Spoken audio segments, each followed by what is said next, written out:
Assalamualaikum warahmatullahi wabarakatuh.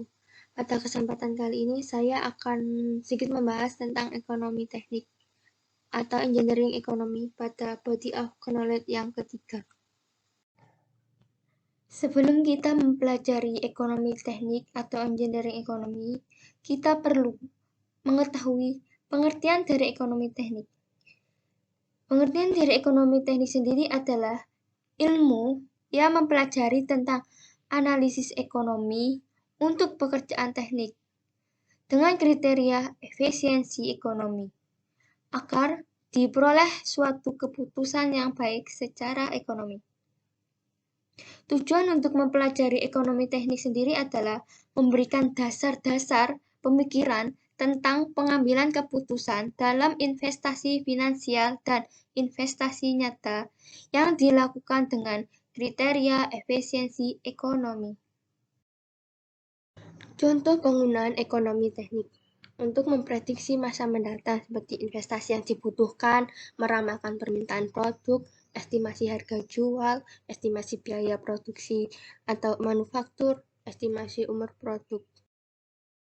Pionir ekonomi teknik salah satunya yaitu Woodard Degarmo. Ia menulis edisi pertama buku yang berjudul Engineering Economy pada tahun 1942. Inilah sosok beliau. Berikutnya yaitu konsep dasar ekonomi. Ada 4. Yang pertama yaitu komponen industri tersebut dibagi berdasarkan 2. Yang pertama fixed cost, yang kedua variable cost. Fixed cost adalah biaya yang sifatnya tetap, tidak tergantung dari besarnya produksi atau tenaga kerja. Variable cost adalah biaya yang bervariasi, tergantung tingkat produksi, ukuran tenaga kerja, dan parameter lainnya. Yang kedua, biaya siklus hidup. Yang ketiga, biaya riset dan pengembangan. Yang keempat, biaya produksi dan konstruksi.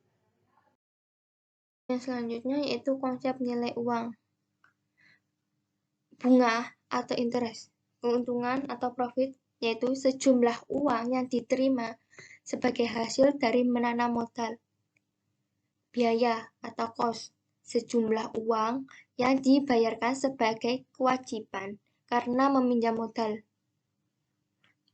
Bunga interest terbagi menjadi 3. Yang pertama yang A yaitu tingkat suku bunga atau interest rate adalah biaya yang dibebankan oleh pemberi pinjaman atau lender atau kreditur kepada peminjam atau borrower atau debitur. Untuk yang B yaitu simple interest rate. Pertama itu prinsipal adalah pinjaman pokok. Interest rate adalah suku bunga dan time adalah tenor pinjaman. Yang C yaitu suku bunga majemuk atau bunga atas bunga atau compound interest rate adalah debitur dibebani bunga lebih banyak lagi.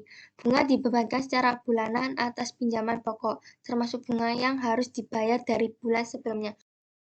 Berikutnya adalah penurunan nilai atau depresi. Depresi adalah metode pengalokasian biaya aset tetap untuk menyusunkan nilai aset secara sistematis selama periode manfaat dari aset tersebut.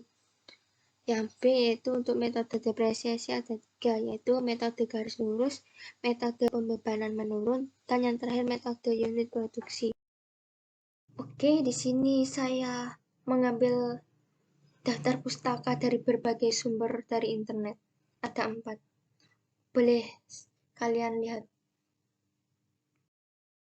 Baik, sampai di sini dulu presentasi dari saya tentang ekonomi teknik. Mohon maaf apabila ada salah kata atau pengucapan dari saya. Assalamualaikum warahmatullahi wabarakatuh.